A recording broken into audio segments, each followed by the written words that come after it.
She has served 2 terms as a Democratic senator from the great state of Wisconsin, but with the race for president so close in Wisconsin, could Trump help pull her Republican challenger Eric Hovde over the finish line? Hovde is a businessman from Madison, Wisconsin, also Baldwin's hometown. He's the CEO of Hovde Properties, a real estate development company. That company's portfolio includes buildings in Janesville, Waunakee, Milwaukee, Racine, and Madison, all cities in Wisconsin. The Hovde family also has 3 banking companies, including H. Bancorp, where Eric Hovde is CEO and chairman. Hovde is also the CEO of SunWest Bank, which has locations in Arizona, California, Florida, Idaho, and Utah. As far as philanthropy goes, back in 1998, Eric Hovde and his brother started a charity called the Hovde Foundation. That charity supports research to find a cure for multiple sclerosis. The charity was formed after Eric Hovde was diagnosed with MS back in 1991. And get this is not the first time Hovde is running to represent Wisconsin in the United States Senate. The first time was in 2012 when he competed in the Republican primary, but was beaten by former Wisconsin Governor Tommy Thompson. Republican Senate candidate for Wisconsin, Eric Hovde, joins me. Nice to see you. Great being on your show, Greta. And to be honest, I asked you when you sat down because I thought it'd be unfair if you gave me a no answer when I asked, because I thought I'd kneecap you. But I asked you, do you want to share in the Packers? Absolutely. I own a share. My wife owns a share. My daughters own shares. I think everybody in my family owns shares. Because that is a disqualifier. I mean, that's an absolute disqualifier, which is I thought it'd be unfair if I asked you and you said no. All right. Why are you running against Baldwin? Look, she's one of the most progressive left senators in the country. Our country's in peril right now. From an economic standpoint, we've racked up more debt in the last 3.5 years than our country's first 230-year history.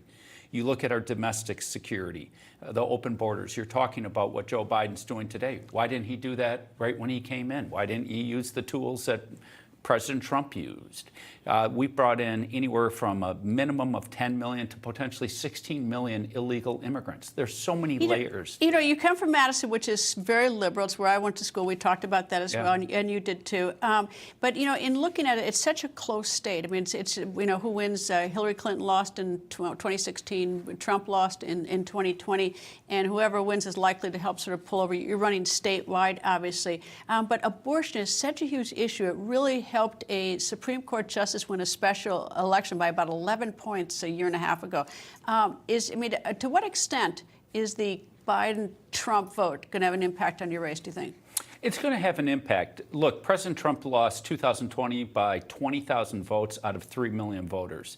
However, there are 60,000 voters out there that vote for a Republican congressman, state senator, or assembly person that didn't vote for President Trump. So we're not only messaging and talking to the people that support President Trump, of course, I'm supportive of President Trump, but also to that group of voters that didn't support President Trump.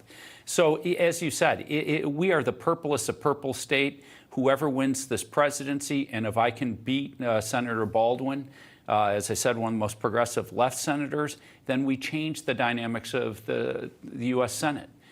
Because I'm a conservative. I believe in our country. I believe in America. I believe in our free market system. Immigration, inflation or the economy is always the big item on any race. Immigration obviously is on the ballot this time as well, and we just discussed that. But what about the judicial system? Because that seems to be a new ballot issue. Is it a new ballot issue in Wisconsin?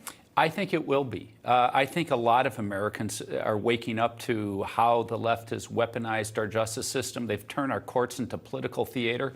This is third world banana republic type stuff. Look, it's a federal election case. Federal prosecutors did not prosecute this case. We've never had a federal election case being held in a state or a city court.